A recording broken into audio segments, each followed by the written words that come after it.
Hi and welcome. I want to talk about the deadliest virus of all. Now there are many viruses, but what are the deadliest? The ones with the highest mortality rates? Some you may not have heard of. I'll start with the Marburg virus, which has a mortality rate of 80%. 80% of the people who catch the Marburg virus will die. Ebola, one strain, is not deadly, but the other two have a mortality rate of between 50% and 71%. HIV, 32 million have died worldwide, and it devastates poorer communities despite people living much longer with treatment in developed countries. Smallpox, 300 million people died worldwide in the 20th century alone. Antivirus. This was discovered in the US in 1993 and it comes from infected mouse droppings. 600 people have been infected and 36% of those 600 people have died. Influenza. 500,000 people will die in a typical influenza season, but some years it can be much more. Dengue virus is carried by mosquitoes. 100 million people have caught it and 2.5% die.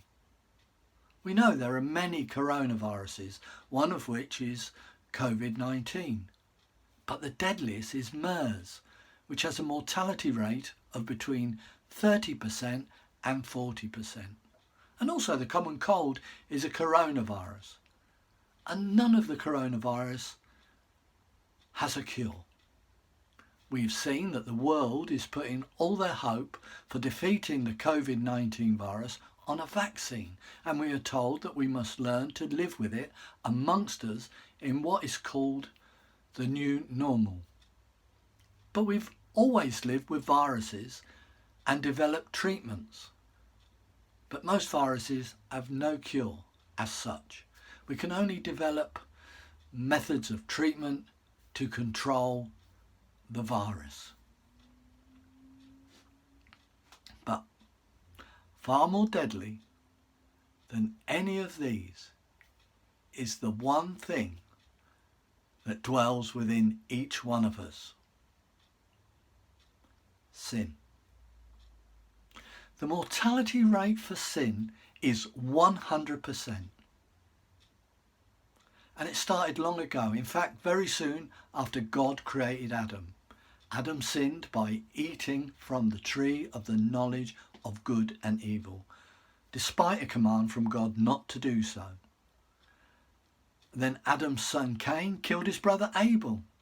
And the sin, it kept going unabated until Noah and the flood.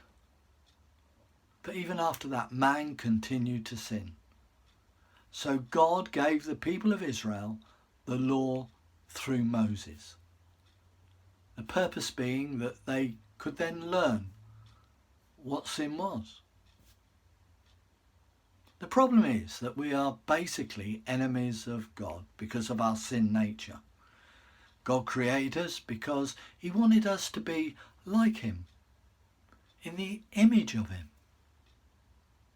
But by our own nature, it is impossible for us to be with him. Now the Bible tells us that the price of sin is death, and that is the problem if we want to go to heaven. God cannot live with sin because he is holy. When God gave Moses the law, he also gave his people the means to atone for their sin, which was the blood sacrifice of animals. Now, this led to another problem in that because of man's nature, it was a constant cycle of sinning and then sacrificing. It was impossible for his people to keep the law. So there had to be a once and for all time solution to our sin dilemma. God came to earth as flesh. as a man, and he lived amongst us. He didn't come as a conquering leader, but as an innocent baby, just like you and I. He lived like you and I, grew up, reading, working, learning. But unlike you and I, despite going through everything we do, he was without sin. He was without blemish. Now, going back, the animals that the people were to sacrifice had to be perfect, without blemish. So for our sins to be forgiven once and for all time, there had to be a sacrifice, perfect, without blemish. The Bible tells us in the book of John, God therefore gave his only begotten Son, Jesus, so that whoever believes in him shall not perish and have everlasting life. Paul said in his second letter to the Corinthians, for our sake, he made him to be sin who knew no sin, so that in him we might become the righteousness of God. The key is whoever believes in him.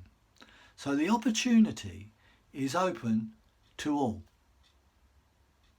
We should never forget what Jesus went through as the sacrifice that would atone for our sins. He took the wrath of God that I know I deserve. And to be honest with me, you deserve it also. God's prophet said in Isaiah 53 verse 5, but he was wounded for our transgressions. He was bruised for our iniquities. The chastisement of our peace was upon him, and with his stripes we are healed. Now we've all seen depictions, paintings of Jesus on the cross. And there is no way that they can show just how cruel the whole process of crucifixion was. How painful, how humiliating. No words or pictures can convey what Jesus took for us. What about his stripes? The stripes which Jesus received before going to the cross. These were made by the scourging he received from the Roman soldiers. They were deep gashes right down to the bone, and because of them we are healed both physically and spiritually. And I can testify to that. All the sin and disease of the world taken by the Son of God. Do you believe that? Jesus died and was buried in a tomb. After 3 days he was resurrected and was seen by many before ascending to heaven. Do you believe that? Now the Bible tells us that if we confess with our mouths that Jesus Christ is Lord, and if we confess our sins, then we will be forgiven. Do you believe that? If you do believe that, then you have received what no vaccine or antibiotic can do to any virus. You have received the cure to the deadly disease of sin. You will not perish, and you will have everlasting life. You can absolutely believe that. Thank you for watching this video. I hope you're encouraged by it, and I'll be pleased to see you again for my next video. Thank you, goodbye, and God bless.